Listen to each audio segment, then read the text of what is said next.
Before looking at the key factors that attract inward FDI to Malaysia, let us look at what is FDI and how does an inward FDI occurs.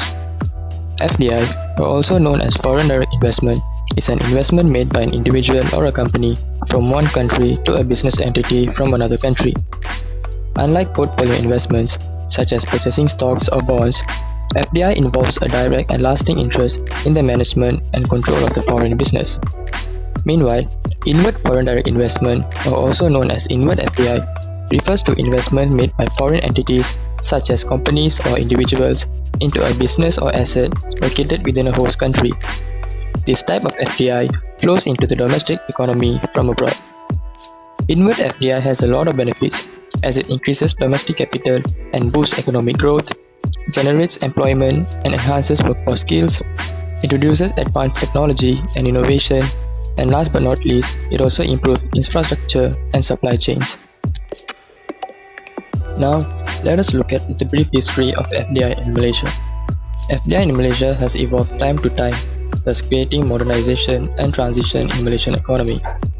During the colonial era, FDI was centered around the natural resources, primarily rubber, tin mining, and also agriculture.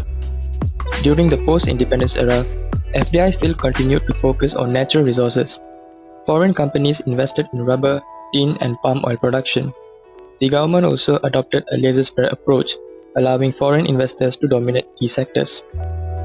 During the industrialization era, Malaysia introduced the New Economy Policy, or also known as Dasar Ekonomi Baru, in 1971 in order to restructure the economy and reduce poverty through foreign investment and manufacturing.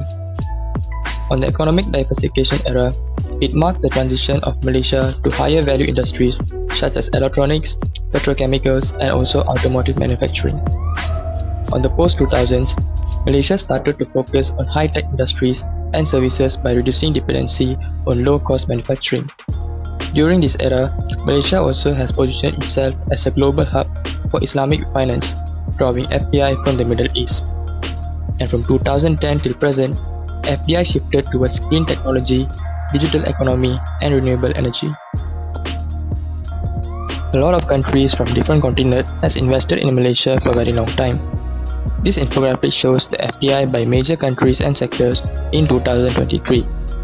As we can see, Singapore is the largest source of foreign direct investment into Malaysia, with approximately 22.6 billion Malaysian ringgit in net inflows in 2023. On the other hand, Hong Kong has contributed approximately 17.5 billion Malaysian ringgit in net inflows in 2023, and Japan has contributed approximately 5.5 billion Malaysian ringgit in net inflows in 2023.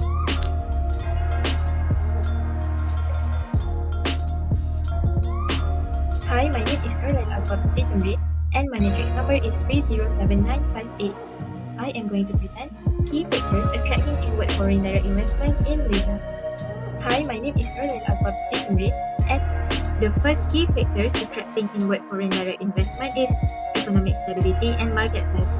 Stable economic environment policies as well as its management and structural reform has provided steadiness, growth, and protection against global economic volatility in the recent past. Market size is a function of demographic, income levels, and consumer behavior, which has grown up due to urbanization and a growing middle class that has led to increased foreign investment. The mutual cooperation between economic stability and market size stimulates the new investment, economic clusters, and businesses to achieve optimization for growth, along with the creation of investment that allows stakeholders to make rational judgments for the future.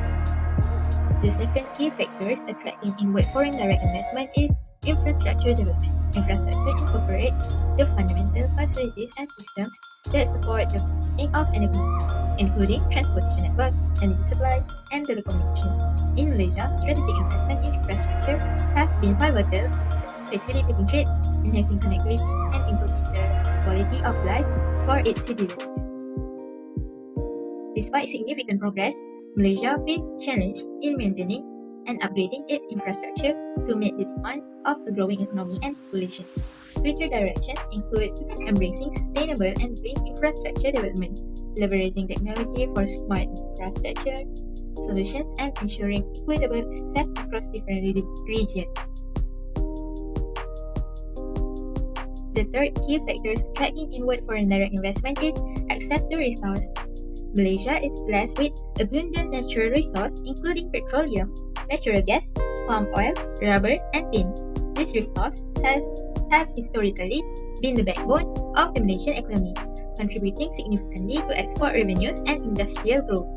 The effective management and sustainable exploitation of these resources have been crucial in driving economic development and diversification. Despite this trend, challenges remain in ensuring equitable access to resources across different regions and communities. Addressing disparities in resource distribution is essential for inclusive growth. Strategies to improve access include policy reforms, infrastructure development, and targeted programs aimed at marginalized groups. In conclusion, access to a diverse range of resources has been instrumental in shaping Malaysia's economic landscape. Continued focus on equitable and sustainable resource management is essential to achieve long-term economic development goals.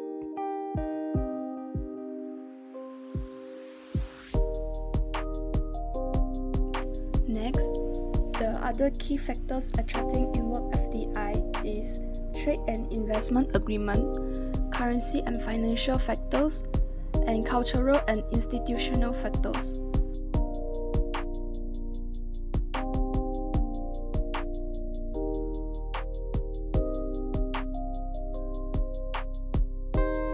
Area is to expand intra-Asian trade and investments. One of its key benefits is the elimination of intra-regional traffics and non-traffic barriers, which boosts manufacturing efficiency, enhance global competitiveness, and strengthens intra-Asian trade. Consumers also benefit from access to goods produced by efficient manufacturers.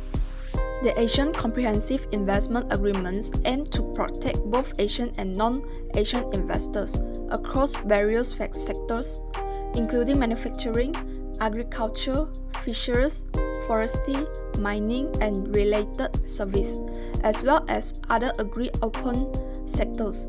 The agreements apply to both existing investments at the time of enforcement and to any new investment made the review.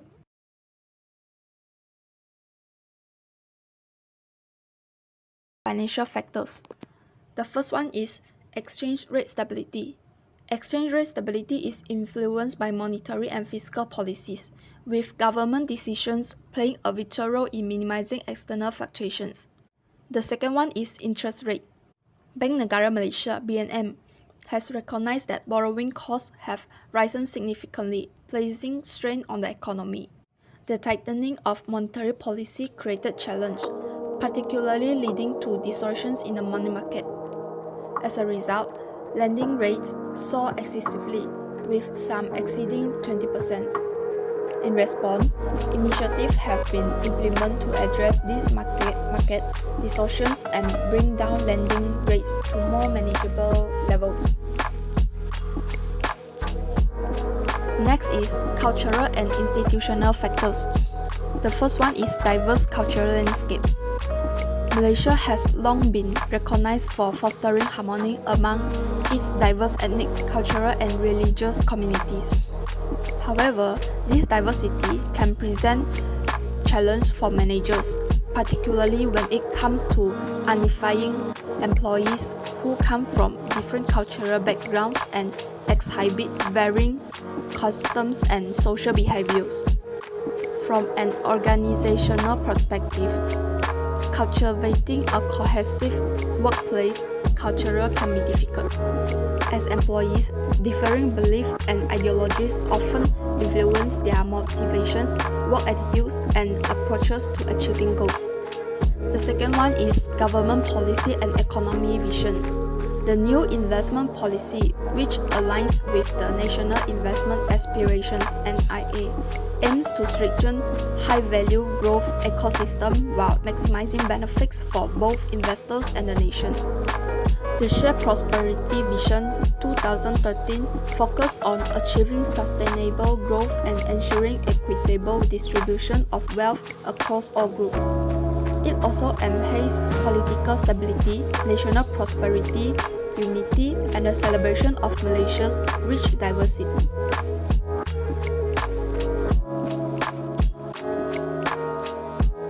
In this part, I would like to explain about the statistics for the inflows of foreign direct investment from the year 2014 until year 2018. In the previous slide, we could see the table for the statistics inflows of the foreign direct investment.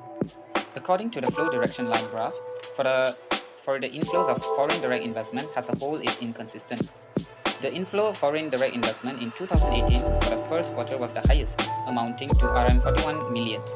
The inflow of foreign direct investment in 2014 for the third quarter was the lowest at Rm 25.27 million. The difference between inflow foreign direct investment in 2018 for the first quarter and the 2014 for the third quarter is as much as Rm 15.73 million, equivalent to 0.62%.